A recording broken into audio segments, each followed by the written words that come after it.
உங்கள் கதைக்கு வாங்க. நான் நிறைய சொல்லிட்டேன்ல. இல்லைங்க, ஒரு 4 நாளுக்கு முன்னாடி எனக்கு எஸ்ஐடிலேருந்து ஃபோன் பண்ணாங்க.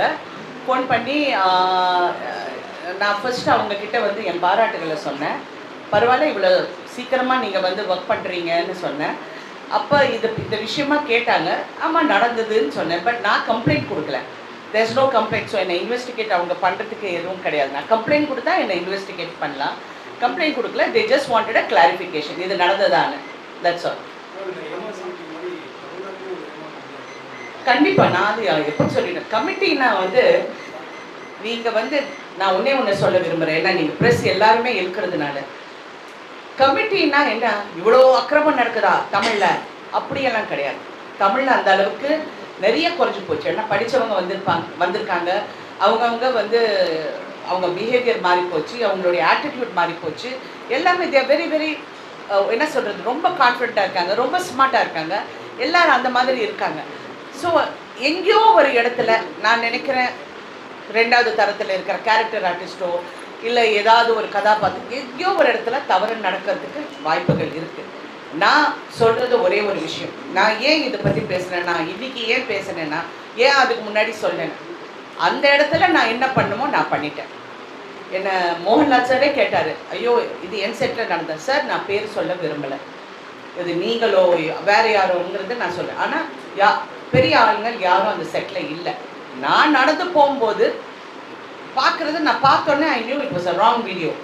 ஆனால் எனக்கு அந்த பாஷையில் எனக்கு அவ்வளோ ஃப்ளூயண்ட் இல்லாதனால நான் பேசுகிறேன். தென் நான் ஒரு தமிழ் தெரிஞ்சாக்கிட்டே என்னது இது அப்படின்னு, இல்லைங்க இந்த மாதிரி எல்லாம் வச்சேன், பிடிச்சி வாங்குவாங்கன்னு வாங்கிட்டேன்.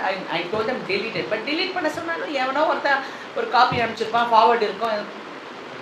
அப்புறம் நான் வந்து ப்ரொடக்ஷனை கூப்பிட்டு சத்தம் போட்டு, இந்த மாதிரி இது நீங்கள் தான் பாதுகாப்பு கொடுக்கணும்.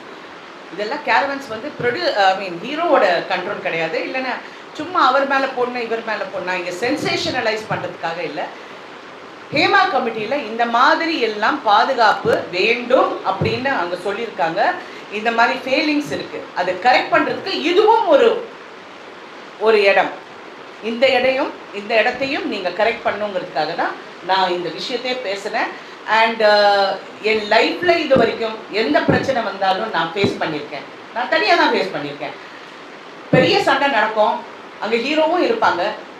சில ஹீரோ வந்து என்ன ப்ராப்ளம் கேட்பாங்க. சில ஹீரோஸ் கண்டுக்காத மாதிரி அந்த ரொம்ப போயிடுவாங்க. So we have learn to survive on our women.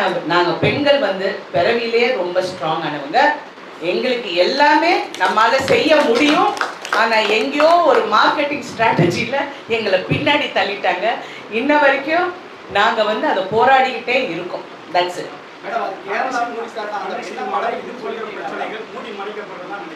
Sir மூடி மறைக்கிறது இல்லைங்க. நீங்கள் இப்போ நான் ஒன்றே ப்ரெஸ் கிட்ட கேட்குறேன், தயவு செஞ்சு சொல்லுங்கள் உங்களுக்கு தெரியாதுன்னு சொல்லுங்கள். எவனோ உட்காந்துக்கிட்டு பக்கத்தில் இருந்து பார்த்தவன் மாதிரி பேசுகிறாங்க. உங்களுக்கு தெரியாதுன்னு சொல்லுங்க. இல்ல மேம், எங்களுக்கு தெரியுதுங்கிறதுக்காக நாங்க எழுத முடியாது மேம். பாதிக்கப்பட்டவங்க அது வாய் திறந்து சொல்லணும். வாய் திறந்து உங்ககிட்ட வந்து சொல்லி நீங்க என்ன பண்ண போறீங்க? இப்போ நீங்க வந்து தமிழ் சினிமாவுல இது மாதிரி நடந்ததே இல்லை நீங்க சொல்லவே இல்லை, குறைஞ்சிருக்குன்னு தான் நீங்க சொல்றீங்க. டெஃபினட்டா நான் 80sல இருந்து நான் பாக்குறேங்க. அதை சுட்டி காட்டி இப்ப பேசியிருந்தா உங்களுக்கு தண்டனை வாங்கி கொடுத்துருந்தா இது மாதிரி நடக்காது. தண்டனை கொடுக்க முடியாது. எப்படி சொல்றீங்க? எனக்கு தெரியும், நான் தெரிஞ்சனால சொல்றேன். நான் பேர் சொல்ல முடியாது, பேர் சொல்ல மாட்டேன். நான் இப்படி படுத்துக்கிட்டு துப்புனா என் மூஞ்சில தான் விடும். அதை நான் விரும்பலை. இது எல்லாம் நிறைய பேர்கள் சம்மந்தப்பட்டிருக்காங்க, அங்கங்கே தவறு பண்ணியிருக்காங்க, இன்னைக்கு அது அனுபவிச்சிருக்காங்க. அது அனுபவிச்சவங்களும் நான் பார்த்துட்டேன். ஸோ அதை பற்றி நான் இப்போ பேச விரும்பலை. ஏன்னா அந்த இடத்துல நான் எப்படி ஹேண்டில் பண்ணுமோ நான் ஹேண்டில் பண்ணியிருக்கேன். அந்தந்த இடத்துல அந்தந்த ஹீரோயின்ஸோ அந்தந்த ஆர்டிஸ்ட்டோ எப்படி ஹேண்டில் பண்ணுமோ அவங்க ஹேண்டில் பண்ணியிருக்காங்க. இது வந்து மீடியாவில் பேசியோ மக்களிடம் போய் எங்களுக்கு இப்படி நடந்து போச்சு. We are not helpless women, we are strong women. நாங்கள் கரெக்டாக ஹேண்டில் பண்ணியிருக்கோம். ஆனால் நான் என்ன நினைக்கிறேன்னா, வருங்கால பெண்களுக்கும் வருங்கால சமுதாயத்துக்கும் வருங்கால ஆர்டிஸ்ட்டுக்கும் there should be a protection. ஏன்னா இன்னைக்கு எரா மாறி போயிடுச்சு. எங்கேயோ இருக்கிற ஒரு கேமராவில் ஒரு சிசிடிவிலேருந்து நீங்கள் ஒரு விஷுவல் பிடிக்கிறீங்க, அதை பற்றி எழுதுறீங்க, கரெக்டாக? ஸோ இப்போ இருக்க எரால ப்ளீஸ் இதெல்லாம் இருக்குது, உங்கள் பாதுகாப்பு நீங்கள் கரெக்ட் பண்ணிக்கிங்க. இப்போ நான் ப்ரொடியூசர் கவுன்சில் போனேன்னா நான் அக்ரிமெண்ட் கேட்குறேன்ல, இதில் நாங்கள் என்னென்ன பத்திரமா பார்த்துக்கணும்னா, ஐயோ நீங்கள் இந்த மாதிரி எல்லாம் 20 வருஷத்துக்கெல்லாம் ரைட்ஸ் கொடுக்காதீங்க, 3 வருஷம் கொடுங்க, அந்த மாதிரி எவ்வளோ ஐடியா சொல்ல போகுது. இதுவும் பெண்களுக்கு நீங்கள் வர இப்போ ஏதாவது ஒரு இன்சிடென்ட் நடந்ததுன்னா ஒரு கமிட்டி இருந்தால், அது நடிகர் சங்கத்தில் நான் நாசர் கிட்ட சொன்னது வந்து கீப் அ ஸ்ட்ராங் கமிட்டி. ஒரு போலீஸ் ஆஃபீஸரோ ஒரு லாயரோ இதை வச்சிங்கன்னா ஒரு செக்யூர் ஐயோ இவங்க கிட்ட சொன்னால் ஏதாவது நடக்கும்னு நம்புகிற ஒரு கமிட்டி வைங்க. ஏன்னா நான் ஏன் சொன்னேன்னா, நிர்பயா கேஸ் வந்து 8 வருஷம் ஆச்சுங்க. அது கொச்சப்படுத்துறதுக்காக சொல்கிறேன்.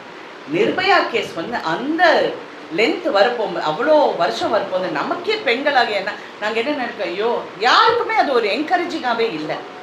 இன்னைக்கு கல்கட்டாவில் அந்த பொண்ணு பரிதாபமாக செத்தப்போ, ஐயோ இந்த பொண்ணுக்கு எப்போ நியாயம் கிடைக்கும், இவ சாவுக்கு எப்போ எந்த தண்டனை கொடுக்க போகிறாங்கன்னு நினைக்க போகுது.